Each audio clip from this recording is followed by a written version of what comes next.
بتمنى يتحقق حلم كل سوري وحلم كل عربي في وطن واحد وشعب واحد لاخواتنا في سوريا، لكن بكل أسف الحقيقة والواقع مر، وسيناريوهات مكتوبة وبتتنفذ على الأرض.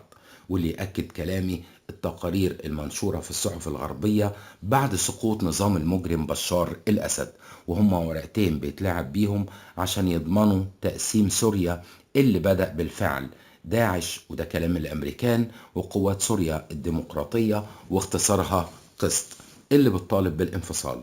مفيش دولة عربية قام فيها هرج ومرج اللي بيسموه ثورة إلا وراحت بلا رجعة إلا مصر. باختصار، لأن الشعب المصري عنده متلازمة اسمها عشق الجيش المصري، وعلى مدار التاريخ مفيش معركة انتصرت فيها مصر إلا وكان الشعب المصري ورا جيشه على قلب رجل واحد. وتعالى أفكرك بهيلاري كلينتون قالت إيه عن الشعب المصري والجيش المصري، وده اللي انتشر على حسابات رسمية من مذكرات هيلاري كلينتون. لكن مصر ليست سوريا أو ليبيا. صدقت يا هيلاري. جيش مصر قوي للغاية، وشعب مصر لن يترك جيش وحده أبدا. وعندما تحركنا بعدد من القطع الأسطول الأمريكي ناحية الإسكندرية، تم رصدنا من قبل سرب غواصات حديثة جدا يطلق عليها ذئاب البحر 21، وهي مجهزة بأحدث الأسلحة والرصد والتتبع.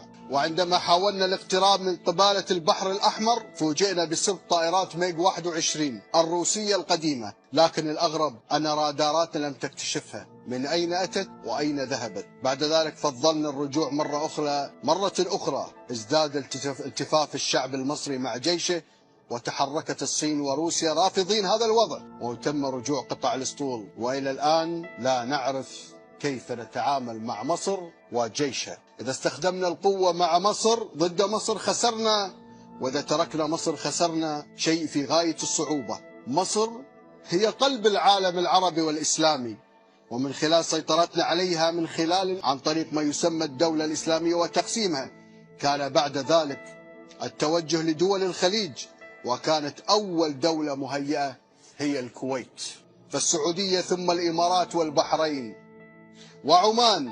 وبعد ذلك يعاد تقسيم المنطقة العربية بالكامل بما تشمله بقية الدول العربية ودول المغرب العربي، وتصبح السيطرة لنا بالكامل، خاصة على منابع النفط والمنافذ البحرية. وإذا كان هناك بعض الاختلاف بينهم فالوضع يتغير. هذا ما نشر عبر التويتر وفي الحسابات الخاصة عن مذكرات هيلاري كلينتون.